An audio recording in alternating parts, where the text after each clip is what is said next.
As world leaders gather for their annual UN General Assembly session, Britain, France and Germany joined the United States on Monday in blaming Iran for the September 14 attacks on key oil facilities in Saudi Arabia.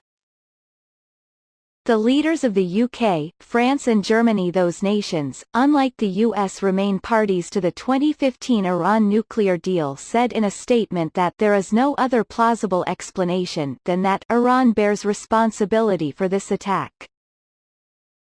The joint statement began, "We, the leaders of France, Germany and the United Kingdom, recall our shared common security interests, in particular upholding the global non-proliferation regime and preserving stability in the Middle East."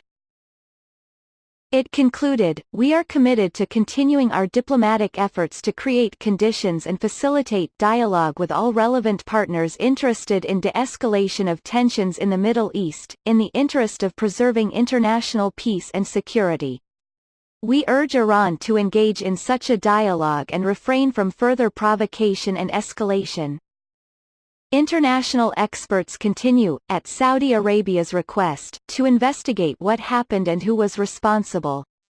Iran's foreign minister, Mohammad Javad Zarif, denied any part in the attacks.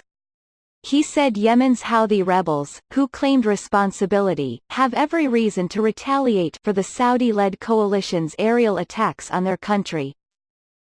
He also stressed that on the eve of President Hassan Rouhani's visit to the United Nations, which sits in the middle of New York City, it would be stupid for Iran to engage in such activity.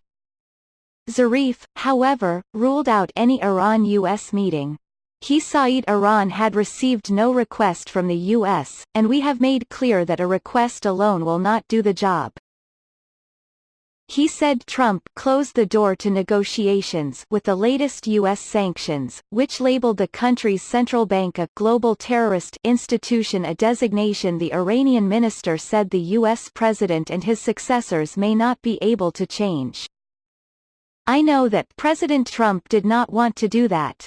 I know he must have been misinformed," said Zarif, meeting with UN correspondents Monday. Zarif said he plans to meet Wednesday with ministers of the 5 countries remaining in the 2015 nuclear deal from which Trump withdrew: Russia, China, Britain, France and Germany. Shortly before leaving for the UN meetings Monday, Iran's Rouhani said on state television that his country will invite Persian Gulf nations to join an Iranian-led coalition to guarantee the region's security. Rouhani said the plan is not limited to security but also encompasses economic cooperation and an initiative for long-term peace.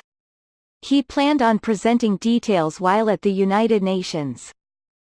Iran's president had already called on Western powers Sunday to leave the security of the Persian Gulf to regional nations led by Tehran.